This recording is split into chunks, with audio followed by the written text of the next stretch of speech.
I was sent this 52-inch white ottoman and asked to give my opinion on it, make this short video. So here goes. This is a really nice piece of furniture. You could use it as a footrest or as just a bench. It fits into all kinds of spaces because of the narrow dimensions of it, but then the length. So you've got 52 inches of length. You could easily fit 2 people here comfortably. It's very nice. It's got hidden storage, so you can lift up the bed top there, and then you've got storage underneath, so you could put some magazines or something if you have this in your living room.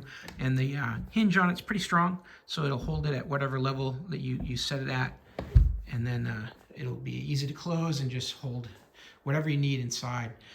It's got 2 sides here where you can put your armrest on there.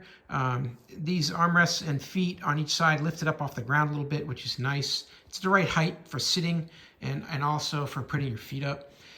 It's really nice and white, but I'd probably recommend Scotch guarding it or spraying it with something, because I'd be afraid that this could get dirty if you were to touch it with some dirty hands or something, put your feet on there. But overall, it's really well made. It's simple to put together. You're just going to put the arms and the feet, they're all one piece. You're just going to screw this in with bolts on this side and on this side, and that's it. They already assemble the rest of it already all together. So it's very easy to do. So it's definitely something that you could add to your living room to give yourself some nice additional seating, or in fact, use it as a footrest in front of your couch or something. So hey, I hope this was helpful to learn a little bit more about this 52-inch ottoman. I hope this information was useful to you, and as always, I hope you have a great day.